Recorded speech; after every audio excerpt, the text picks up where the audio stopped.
ধানমন্ডির ছায়ানট সংস্কৃতি ভবন থেকে দর্শক আপনাদের স্বাগত জানাচ্ছি। আমি মনির মিল্লাত। আপনারা এরই মধ্যে জেনেছেন যে গতকাল রাতে জুলাই যোদ্ধা শরীফ ওসমান হাদির মৃত্যুর খবর ছড়িয়ে পড়বার পর শাহবাগে বিক্ষুব্ধ ছাত্র জনতা তারা সেখানে জড়ো হন এবং পরবর্তী সময়ে রাজধানীর বিভিন্ন জায়গায় হামলা এবং ভাঙচুরের ঘটনা ঘটে। তার মধ্যে সবচেয়ে বাজেভাবে আসলে যেই জায়গাটিতে হামলা করা হয়েছে সেটি হলো ছায়ানট ভবন, যেটি আসলে আমাদের দেশের সাংস্কৃতিক অঙ্গনের ঐতিহ্যবাহী একটি প্রতিষ্ঠান এবং এই প্রতিষ্ঠানটি বাংলাদেশের যে বাঙালি সংস্কৃতি রয়েছে সেই সংস্কৃতিকে ধারণ করে, এই সংস্কৃতি লালন করে। সেই ছায়ানট ভবনে গত রাতে একেবারে ন্যাক্কারজনকভাবে এখানে তাণ্ডব চালানো হয়েছে। আমরা যেটি জেনেছি যে রাত 1টার পর একদল বিক্ষুব্ধ ছাত্র জনতা তারা ছায়ানট ভবনের সামনে এসে জড়ো হন এবং একযোগে আসলে এই ভবনে তারা ঢুকে পড়েন এবং ভবনের নিচতলায় প্রাথমিকভাবে ভাঙচুর করা হয়। আপনারা ছবিতে নিশ্চয়ই দেখতে পাচ্ছেন যে ভবনের যে নিচতলা যেটি রয়েছে, 7তলা ছায়ানট ভবন, তার নিচতলায় মূলত এখানে আপনার অনেক ধরনের বাদ্যযন্ত্র রাখা ছিল, যেটি মূলত আসলে এখানকার যে সঙ্গীত চর্চার সাথে যুক্ত সেই বাদ্যযন্ত্রগুলো ভেঙে ফেলা হয়েছে। হারমোনিয়াম সহ অন্য যে সরঞ্জাম যেগুলো ছিল সেগুলো ভাঙা হয়েছে। নিচতলা একেবারেই সবকিছু একেবারেই ভেঙে চুরে যে কাগজপত্র ছিল সেগুলো নষ্ট করে ফেলা হয়েছে। অন্যান্য যে আসবাবপত্র যেগুলো ছিল সেগুলো ভাঙা হয়েছে। একইভাবে এই ভবনের অন্যান্য যে ফ্লোরগুলো রয়েছে সে সমস্ত ফ্লোরেও একইভাবে সেখানে তাণ্ডব চালানো হয়েছে, হামলা করা হয়েছে, মালামাল ভেঙে ফেলা হয়েছে। আমরা জেনেছি যে ছায়ানটের যিনি সভাপতি এবং সাধারণ সম্পাদক রয়েছেন তাদের যে অফিস রুম রয়েছে এই ভবনে সেই কক্ষগুলিও ভাঙচুর করা হয়। কিন্তু একটি ভালো ব্যাপার যে গতকাল রাতে যখন এরকম তাণ্ডব চলছিল দুটি গণমাধ্যম আক্রান্ত হয়েছে, প্রথম আলো এবং ডেইলি স্টার কার্যালয়। দর্শক আপনারা জানেন যে সেখানে ভাঙচুরের পর সেই ভবন দুটিতে আগুন দেওয়া হয়েছে। এখানেও কিন্তু একই রকম চেষ্টা নাকি হয়েছিল। আমরা এখানে ছায়ানটের যারা কর্মী রয়েছেন তাদের সাথে কথা বলে ধারণা পাচ্ছিলাম যে শুরুর দিকে আসলে তারা ভাঙচুর করে এবং পরবর্তী সময়ে ভবনে তারা আগুন দেওয়ার চেষ্টা করে, কিন্তু ততক্ষণে আইনশৃঙ্খলা রক্ষাকারী বাহিনীর সদস্য যারা রয়েছেন তারা ঘটনাস্থলে চলে আসে, যে কারণে ভবনের ভেতরে এই হামলাকারীরা তারা আগুন দিতে পারেনি। তবে ভবনের বাইরের যে অংশটুকু রয়েছে সেখানে আগুন দেবার ঘটনা তারা ঘটিয়েছে, অগ্নিসংযোগ করা হয়েছে।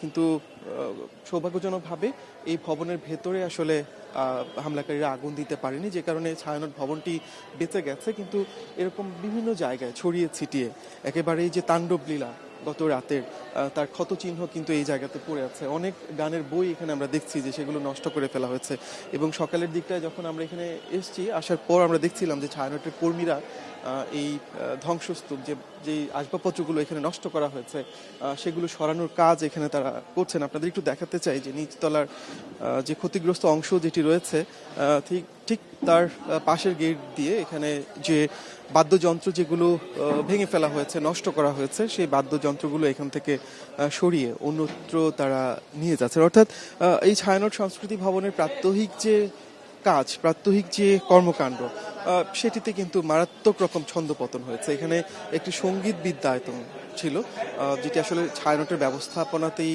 সেই স্কুলটি চলে, কিন্তু গত রাতের এই তাণ্ডবের পর, ভাঙচুরের পর সেই স্কুলের কার্যক্রম বন্ধ রাখা হয়েছে। গত রাত 3টায় ছায়ানটের অফিসিয়াল ফেসবুক পেজে সেই ঘোষণাটি দেওয়া হয়েছে যে এরকম পরিস্থিতিতে স্কুলের কার্যক্রম সাময়িকভাবে তারা বন্ধ রেখেছেন এবং পরবর্তী সময়ে এই ব্যাপারগুলো, অর্থাৎ কবে থেকে সেই স্কুলটি চালু হবে সেই ব্যাপারটি পরবর্তী সময়ে ছায়ানট কর্তৃপক্ষ জানাবেন। আমরা ছায়ানটের যারা সংশ্লিষ্ট রয়েছেন তাদের সাথে কথা বলবার চেষ্টা করছিলাম যে তারা আসলে আনুষ্ঠানিকভাবে আসলে আমাদের জানান কিনা যে কি পরিমাণ ক্ষয়ক্ষতি এই জায়গাতে হয়েছে। তবে এখন পর্যন্ত ছায়ানট কর্তৃপক্ষ আনুষ্ঠানিকভাবে গণমাধ্যমের সাথে কথা বলেনি।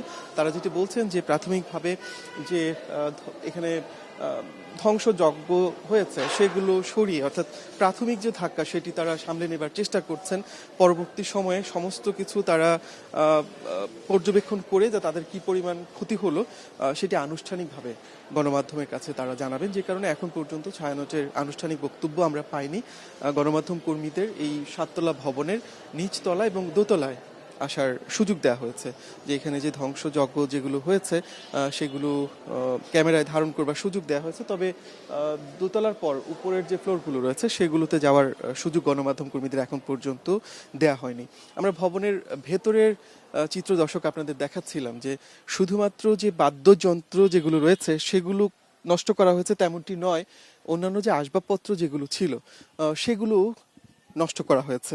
আমরা দোতলার যে অডিটোরিয়াম অংশ যেটি রয়েছে সেই অংশটিতে এসছি। এখানে নিয়মিতই আসলে নানান ধরনের সাংস্কৃতিক আয়োজন থাকে।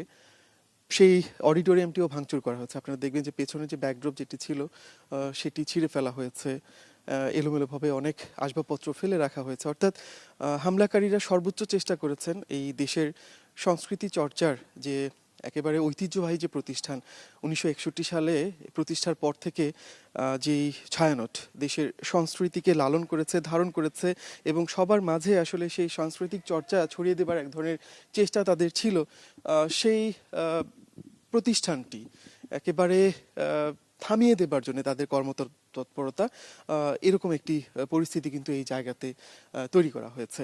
অর্থাৎ এই ছায়ানট ভবনের প্রতিটি ফ্লোরে আমরা দেখছি যে এরকম পরিস্থিতি, ভাঙচুর, ক্ষতচিহ্ন, ধ্বংসযজ্ঞ এরকম ছড়িয়ে ছিটিয়ে আছে। এবং ছায়ানটের কর্মী যারা রয়েছেন তারা একেবারেই হতবাক এই ঘটনায়। তারা আসলে বুঝতে পারছেন না যে শরীফ ওসমান হাদির মৃত্যুর সাথে ছায়ানট আসলে কিভাবে যুক্ত, কেন ছায়ানটের উপর এই হামলাটি হলো, সেই প্রশ্নের উত্তর তারা খুঁজে ফিরছেন। তবে ছায়ানটের উপর হামলা এটি যে আসলে নতুন, এবারই প্রথম তেমনটি নয়। দর্শক নিশ্চয়ই আপনাদের মনে আছে যে 2001 সালে এই ছায়ানট, যেটি আসলে প্রতি বছর বাংলা বর্ষবরণের আয়োজন করে থাকে রমনার বটমূলে, সেই বটমূলের বর্ষবরণের আয়োজনের উপর হামলা হয়েছিল, বোমা হামলা হয়েছিল এবং সেখানে অনেক প্রাণহানির ঘটনাও ঘটেছে। অর্থাৎ বারবারই কিন্তু এই ছায়ানটের উপর হামলা এসছে, কিন্তু আবারও ছায়ানট তার মতো করে ঘুরে দাঁড়িয়েছে, দেশের সংস্কৃতি চর্চাকে সামনের দিকে এগিয়ে নিয়েছে। এবারও নিশ্চয়ই এই ছায়ানট সেই চেষ্টাটুকু করবে। তবে এবারের ঘটনায় ছায়ানট কর্তৃপক্ষ, ছায়ানটের যারা সংশ্লিষ্ট রয়েছেন প্রত্যেকেই আসলে হতবাক যে কেন তাদের উপর এভাবে এই হামলাটি করা হয়েছে। আমরা যে সাধারণ সম্পাদকের যে অফিস রুম ছায়ানটের সেই জায়গাতে এসেছি। দর্শক আপনারা দেখতে পাচ্ছেন যে প্রতিটি কক্ষেই ভয়ঙ্কর রকমভাবে তাণ্ডব চালানো হয়েছে।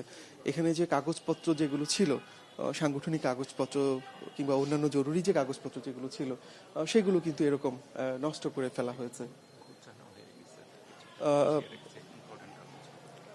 অনেক গুরুত্বপূর্ণ কাগজপত্র আমরা ধারণা করি যে এখান থেকে খোয়া গেছে, কিন্তু যেহেতু সকাল থেকেই ছায়ানটের কর্মীরা তারা এখান থেকে ধ্বংসযজ্ঞ যেগুলো রয়েছে সেগুলো সরানোর চেষ্টা করছিলেন, তারপর হয়তো কিছুটা এখন স্বাভাবিক হবার তারা চেষ্টা করছেন।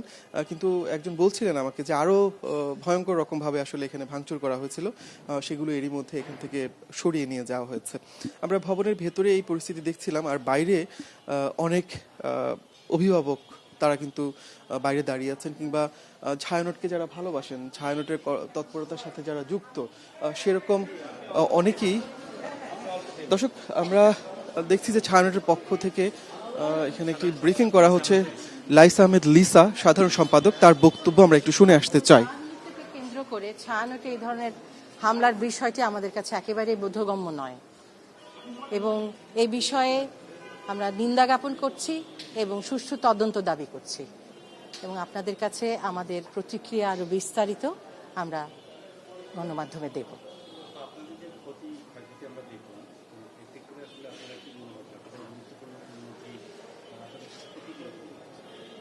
সেটা এক্ষুনি অল্প সময়ের মধ্যে তো বলা যায় না। যথেষ্ট ভাঙচুর হয়েছে, আপনারা নিজেরা প্রত্যক্ষ করেছেন। সেটা আর্থিক হিসাব করে তো বলা সম্ভব নয়। নথিগত সেভাবে হয়তো হয়নি, আমাদের প্রচুর বই, দুষ্প্রাপ্য বই ইত্যাদি হয়তো গেছে, কিন্তু বিস্তারিত আমার মনে হয় যে আমরা এই মুহূর্তে এতটাই বিচলিত আছি এবং আমরা ভীষণভাবে চাইছি যেটা সুষ্ঠু তদন্ত হোক এবং ওসমান হাদির মৃত্যুতে আমরা শোক প্রকাশ করছি এবং সেটার সূত্র ধরে ছায়ানটের হামলাটা আমরা একেবারে আমাদের কাছে বোধগম্য নয়। সেই বিষয়টি সুষ্ঠু তদন্ত হোক এবং এই হামলার নিন্দা জানাচ্ছি। ধন্যবাদ। উদ্দেশ্য বিষয়টা তদন্ত সাপেক্ষ, কাজে এটা তো আমি বলতে পারবো না। ঠিক আছে, ধন্যবাদ সবার কাছে। ধন্যবাদ।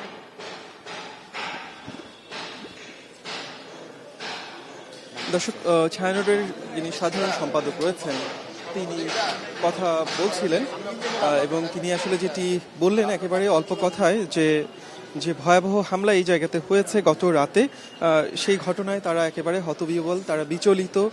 তারা আসলে প্রাথমিকভাবে কি পরিমাণ ক্ষয়ক্ষতি এই জায়গাতে হয়েছে সেটি নিরূপণ করবার তারা চেষ্টা করছেন এবং যেটি জানালেন যে পরবর্তী সময়ে একেবারে সমস্ত কিছু হিসেব করে আনুষ্ঠানিকভাবে আসলে তারা বলবেন যে কি পরিমাণ ক্ষয়ক্ষতি তাদের এই জায়গাতে হয়েছে।